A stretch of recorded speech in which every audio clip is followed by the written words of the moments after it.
Magandang hapon mga kababayan. Taal Volcano update lang po.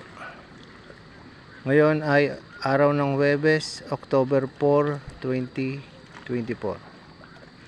Salamat sa Diyos at wala na pong usok ang bulkan. Kaya wag po kayong maniniwala sa balita na sinasabing sumabog na naman.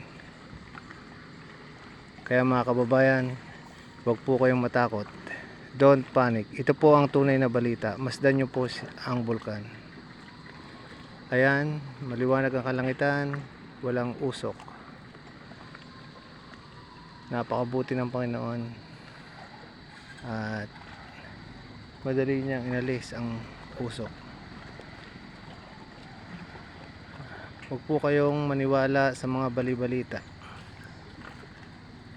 Huwag po kayong takot kumain ng talapya.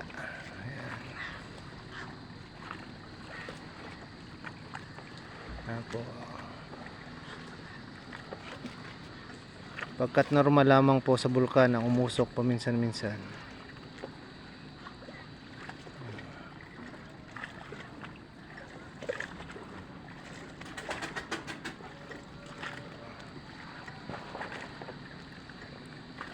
Ngayon po ay mag-aala 6 na ng hapon. At kita nyo naman, napakaliwanag ng karagatan ng lawa ng Taal. Ayan po ang bulkan. Yan po ang matandang bulkan. Maliwanag ang kalangitan, maliwanag ang dagat.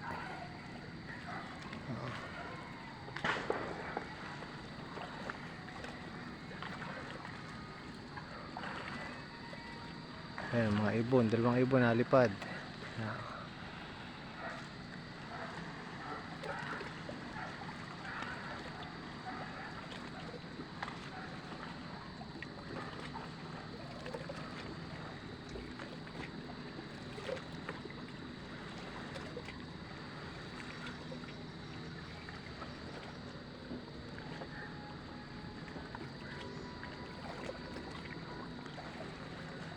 Lagi po tayong magtiwala sa Diyos na buhay, na hindi niya tayo pababayaan. Tandaan niyo po mga kababayan na ang bulkan po talagang umuusok paminsan-minsan. Kaya wag po kayong matatakot. Don't panic kung ano man ang inyong mapanood sa bali-balita.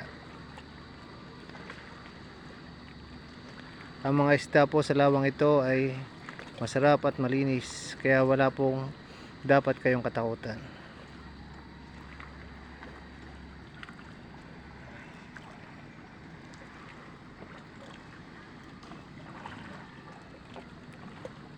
Okay, salamat po sa panonood. Inuulit ko, don't panic.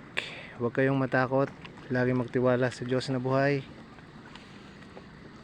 Don't panic. Salamat po.